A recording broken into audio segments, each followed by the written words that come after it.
சொன்னா விழுந்தா உன் வீட்டுக்காரியா போறா? அப்ப என்ன சொல்லிதான் விழுந்திருப்பா? யாருக்குமே தெரியல. அப்படின்னா நீங்க கவனமா கேட்கலன்னு அர்த்தம். இல்ல, நீங்க யூடியூப்ல சரியா கவனிக்கல. ஆமா, நீங்களா சொன்னா நாங்க ரூபா தருவோம், நாங்களா சொன்னா நீங்க எங்களுக்கு ரூபா தர வேண்டியிருக்கும், கொடுக்க வேண்டியிருக்கும். சரி பரவாயில்ல, நாங்களே சொல்லுதோம். அம்மா வேண்டும் சொல்லவில்லை, அப்பா வேண்டும் சொல்லவில்லை, நான் செத்தேன். வாக்குச்சனையும் போக்கல, செத்தேம்னு விழுந்தா செத்து போனாண்டி. அதான் பெரியவங்க சொல்லுவாங்க, அவன் வாழ்க்கை அவன் வாயில இருக்கான். ரோடா போடுவாங்க, அவன் வாழ்க்கை அவன் வாயிலன்னா நம்ம கள்ளத்தி விழுந்தாலும் அம்மான்னு சொல்லிடணும். செத்தனேன்னா நமக்கு அதான் கிடைக்கும். நாம சொல்லக்கூடிய வார்த்தை பலிக்கும் ஐயா. அவன் 4 மாடியில இருந்து கீழே விழுந்தவங்க பிழைச்சிருக்காங்க. ஆமா, சின்ன ஒரு அருவம்பல் ரெட்டி குப்புற விழுந்தவன் செத்துருக்காங்க. ஆமா, சரி. அதனால நம்ம எண்ணங்களும் நாம வாயில் வரக்கூடிய வார்த்தைகளும் நல்ல வார்த்தைகளாக இருக்க வேண்டும். எந்த வார்த்தையானாலும் நல்ல வார்த்தை. யாரும் யாரையும் பார்த்து சபிக்க கூடாது. ஆமா, பவிக்க கூடாது. எல்லாரையும் வாழ்த்துக்கள் தான் சொல்லணுமே தவிர யாரையும் சபிக்க கூடாது. ஆமையா. அப்ப இந்த பாலகன் செத்தேன்னு விழுந்த செத்து போறாண்டி வாயம் புண்ணால என்ற ஆண்டவனும் பார்வதியும் அந்த இடத்தை கடந்து விட்டு நாகலோக வழியாக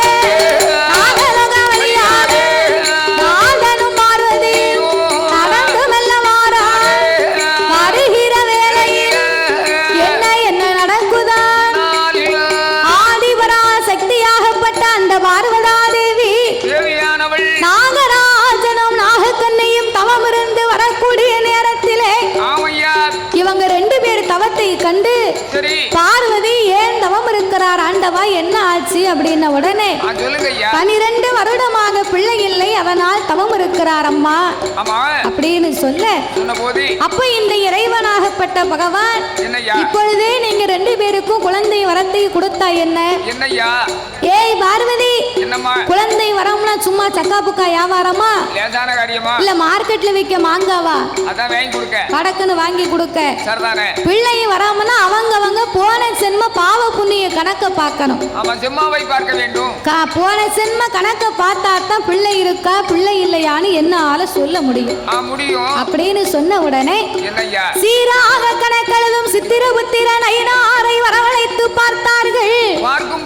அந்த கணக்கிலே நாகராஜனும் நாகக்கண்ணையும் அவள் போன வழி செல்மத்தில் நாகக்கண்ணி வெண்கொடி மருத்துவமாதான் 7-8 பிள்ளைகள் மருந்த கொடுத்திருக்காள், கருவ கலைத்திருக்காள், ஒரு மருந்த கொடுத்திருக்காள், உருவ கலைத்திருக்காள், கருவளித்த 2 பேரு கை குழந்தை கிடையாது. நாகராஜ மன்னவன் போன ஒரு சென்மத்தி வேதவனதான் 8 மாத சூழ்மான் அம்மாலை எழுதிருக்க அவன் உயிரமாய்த்திரு ஆளை கொண்ட தோஷத்தால் மகளை ஒன்று கிடையாது, என்னால முடியாது, என்னால ஈஸ்வரிய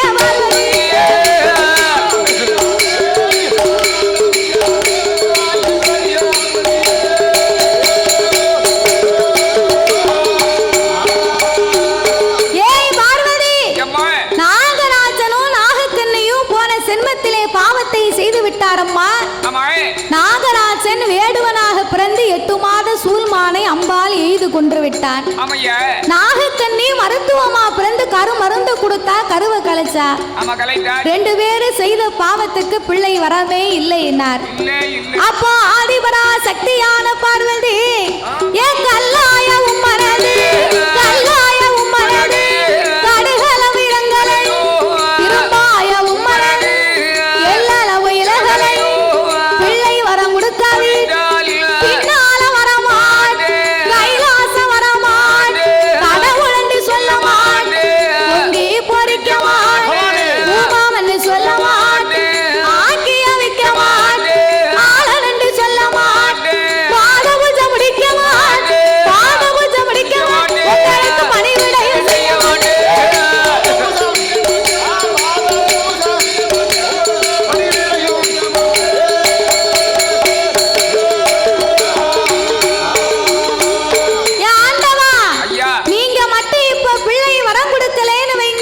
ஆகும்? கைலாசம் வரமாட்டேன், உங்களை கடவுள் என்று சொல்ல மாட்டேன். ஆமையா. பாத பூஜை முடிக்க மாட்டேன், நான் பணிவிடையே செய்ய மாட்டேன். ஆமையா. என்ன மாதிரி ஒரு பெண்ணும் தவம் இருக்கா, நான் பார்த்துட்டு வர முடியுமா? முடியும் ஐயா. பெண்ணை கண்டா பேயும் மனமிறங்கும்னு சொல்லுவாங்க. சொல்லுவாங்களே. கல்லா இருக்கிற உமக்கு கொஞ்சமாவது கடுகளவு இரக்கம் இல்லையா இறைவா? இறைவா அப்படின்னு பார்வதி சொல்ல, சொன்னபோது சிவபெருமான் என்னாலே முடியாதென்று சொன்ன போது ஆமா ஆங்கார கோபம் கொண்ட ஆதிபராசக்தி என்ன செய்கிறாள்? இப்படியே நாமல் விட்டு விட்டு போக கூடாது. ஆமா நம்மள மாதிரி பெண்ணெல்லாம் இவ தவத்துக்கு மனமிறங்கி நாம தவ குழந்தையை கொடுக்க வேண்டும் என்று ஆதிபராசக்தி ஆண்டவனார் இடத்திலே ஆண்டவனே பகவான், ஆண்டவனே பகவான், நீங்க இப்ப கொடுக்காவிட்டால் நிச்சயமா நான் கொடுப்பேன். பகவான் கொடுக்காவிட்டால் பார்வதியா நான் கொடுப்பேன். கடவுள் நீங்க கொடுக்காவிட்டால், கடவுள் நீங்க கொடுக்காவிட்டால் சாமி கண்ணலங்க நான் கொடுப்பேன். சாமி கண்டிப்பாக நான் கொடுப்பேன்.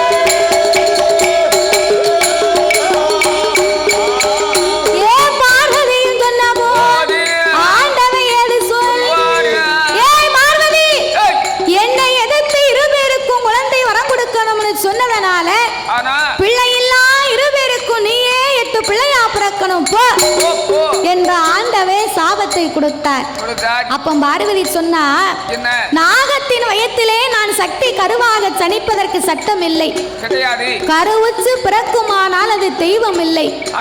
எனக்கு மாற்று வரம் தந்தா நான் மதலையாக போய் பிறக்கிறேன் என்று சொல்ல, அப்படியே நல்லதென்று சொல்லி 2 பேருக்குமே முட்டையிடக்கூடிய வரத்தை கொடுக்கலாம். முட்டையிடக்கூடிய வரத்தை கொடுத்தா நாகம் 2ம் முட்டையை தன்னை அறியாமல் கொத்தி குடித்தாலும் குடிக்கும். தெய்வ குழந்தைகளாக கொடுக்க இருப்பதனால கையிலே இருந்த அமிர்தம் என்னும் 8 கலசங்களை வரவழைத்து அமிர்த 8 கலசத்திலே 8 பிள்ளையாகவே பிறவி செய்ய வேண்டும் என்று ஆண்டவனும் பார்வதியும் அந்த 8 கலசத்தை வரமாக கொடுக்க 21 நாள் அரை மண்டலங்கள், 48 நாள் ஒரு மண்டலங்களாகவே பூஜை இருந்து வர சொல்லு. அந்த 48 நாள் ஒரு மண்டலத்துக்குள்ளாக ஆதி பராசக்தியே உன் 1008 சொரூபத்திலே அரை சொரூபத்தை எடுத்து கரு உருவாக சனித்து நீ கை குழந்தையாக பிறக்கணும் போ என்ற ஆண்டவன் மாற்று வரங்களை கொடுக்க நாகம் 2ம் தன் அரண்மனையிலே கொண்டு வந்து கலசம் 8ஐ வட்ட வடிவமாக அடுக்கி நாகம் 2ம் தன் உடலை போட்டு சுத்தி படத்தை மேலே விரித்து 20